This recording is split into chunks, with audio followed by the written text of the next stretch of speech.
Tama na ang kilig-kilig mga be. Pag-usapan na natin ang issue na dapat talaga pagtutuon ng pansin ng buong bansa. Kayo kasi nade-distract talaga kayo kung ano yung maingay, no? Ako kasi stuck pa ako sa flood control projects. Ang totoong pagnanakaw ng kaban ng bayan. Kasi di ba kayo tong ingay na kasabot ako dito? Kayo tong ingay na ingay at paniwalang paniwala na kasama si Martin Romualdez at siya pa nga yung mastermind. But make it make sense kung bakit ganito na ang hustisya ng ating bansa. Na di porket maraming testigo, totoo na ang mga sinasabi nila. Hindi porket marami ang mga testigo mo ay may kredibilidad ang mga ito. It's actually very telling because it's something I can relate to. Na di porket marami ang testigo that they can be trusted. Because remember, sa 18 kuno ng mga Marines na ito, 4 was never a part of the AFP. 14 of them, majority nila, dishonorably discharged. At yan ang ating paniniwalaan na magiging testigo laban kay Martin Romualdez. The same people na inirekomenda ng DOJ na kasuhan, di ba, ng perjury at cyber libel. At ito talaga ang pinili ng ombudsman para talaga ipin down si Martin Romualdez. Make it make sense to me. Hindi ba sayang ng buwis ng bayan ito? Sino ba ang ginagago nyo? Kaya gusto ko maintindihan na ganito na ba talaga ang hustisya? Na para lang kayong pumili ng mga chismosa sa kanto para maging testigo laban kay Martin Romualdez. Hindi ko siya dinedefend ha. Sinasabi ko lang, falsus in uno, falsus in omnibus. Sa dinami-dami ng kontradiksyon, paano natin paniniwalaan ang sinasabi nilang bakak sa start ay hindi bakak ang buong salaysay? Because remember, kung gusto mo talagang malaman ang katotohanan, simple lamang ito at hindi maingay. Diretso lamang ito at hindi balik-baliko. Walang kontradiksyon. May kredibilidad ang testigo. Pag ganito, then sige, pwede. Na ang ebidensya ay hindi gawa-gawa. Ang ebidensya ay talaga namang makikita kung ano ang totoo. Dahil ito ang deserve ng bawat Pilipino. Kaya kung ako sa inyo, maniniwala ba tayo sa mga tao just because marami sila? Hindi ba natin hahanapin ang totoong hustisya? Kung sino talaga ang totoong may kasalanan sa pagdanakaw sa kaban ng bayan. Ingat! I never thought that I would be on a podcast talking about love.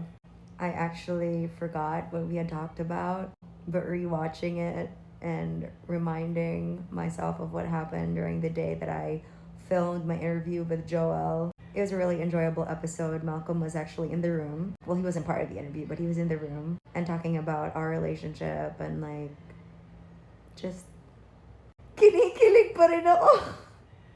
So I hope that all the hard girlies out there on survival mode, I think you really need to watch this podcast. I think you really need to believe that you are capable of being soft, that being soft is a choice, that being soft is attainable because it is who we are wired internally. Just remembering how Malcolm was looking at me the entire time and the feeling that I finally have a man in my life that is not in competition with me, who isn't emasculated by me, but instead super turned on. I want that for all of us. The only acceptable reason for me to cry these days is because of Alex Ayala. I'm genuinely so happy for her win, although I didn't really watch the game because I was already sleeping. But waking up and finding out that she had won her first title made me realize that there are sunny days. And tama ang sinabi ng Grab driver ko, that Alex Ayala news is the sunny day in every news day. Congratulations, Alex. Tama ang sinabi mo na ang pinapakita na audience sa kada laro mo is what it means to be a Filipino. Because for decades, tayong lahat audience lang. Tayong lahat pumapalakpak, sumisigaw para sa mga idol natin. But because now, nandyan ka na, you are one of our own. Kaya dapat tanggap-tanggap na lang din talaga na buong batalyon ng mga Pilipino ang manunood sa'yo. You're the only acceptable reason I cry these days. Thank you for making us proud. Padayon, Alex. Ayaw gundang. Ingat. I was lost in my own head again. Then you pulled me out like you always can. Every little moment feels brand new. Didn't know my world could change this soon. I like who I am and when I'm with you. Like all of my colors finally came through.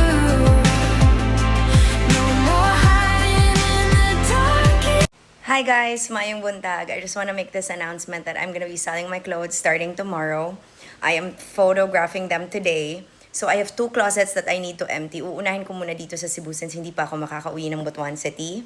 So I am selling the stuff that I will no longer be using because alam nyo naman guys that from medium to large to XL, I'm now extra small and small. And that means 70% of my closet will now be sold. I will also be selling my shoes na hindi ko na ginagamit. I don't think that I will be needing so many shoes since I only have a pair of feet. As for the bags naman then, I just want to keep my luxury bags and then the rest, I'm going to be selling it na. I'm going to be keeping the ones lang that I really do love and alam ko that I will be wearing every day. So if you guys want to, peek into my closet and buy my stuff and give it a better home, I will start posting tomorrow on the Blue app. If you guys want to check it out, please let me know. The account on there is Jessica Magno. Ingat!